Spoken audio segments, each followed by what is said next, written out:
New cases of the coronavirus rose sharply across America as the dreaded second wave of the virus that many experts had feared has now arrived.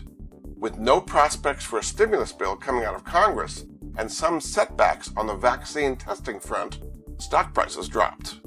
Let me catch you up on the events of the week and give you a way to pay off your mortgage in 5 to 7 years instead of 30 years on your existing level of income. I'm Jordan Goodman, America's Money Answers man, and this is the Money Answers Week in Review.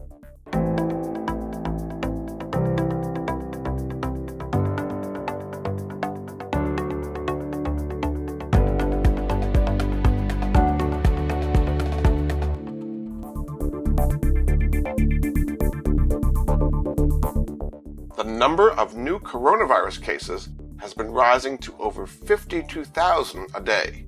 That's up from about 35,000 a day just a few weeks ago. Most states are experiencing rising cases, higher positivity rates on tests, and overwhelmed hospitals.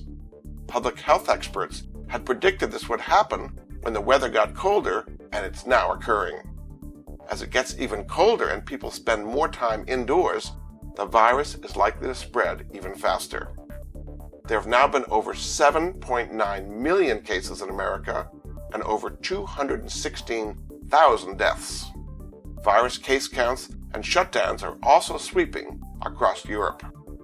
There's been some negative news on the vaccine front as clinical trials by Eli Lilly and Johnson & Johnson were paused because some participants had negative side effects.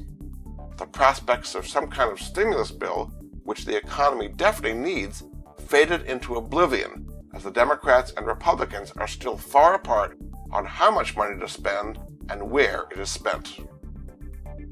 Economic numbers weakened as the number of initial jobless claims rose from 840,000 last week to 898,000 this week. As states impose more lockdowns to slow the spread of the virus, expect layoffs to rise and the economy to slow further. All of this took a toll on stock prices. Investors had been expecting a stimulus bill to be passed and faster progress on the vaccine for the past few weeks. With mortgage rates near record lows, this is a great time to implement the mortgage optimization strategy, which allows you to pay off your principal years faster than you ever imagined. In addition to your traditional mortgage, you open a home equity line of credit called a HELOC, where you keep cash instead of in your checking account. You feed money from the HELOC towards your first mortgage and then pay off the HELOC with the money you deposit in it. The bottom line is you can pay off your mortgage in 5 to 7 years on your existing level of income. That saves you about 25 years of mortgage payments and tens of thousands of dollars in needless interest. To see if this might work for you, go to the website truthinequity.com or click on the link in the video description.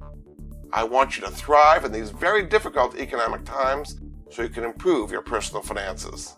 I'm Jordan Goodman, and this has been the Money Answers Week in Review for the week of October 16th.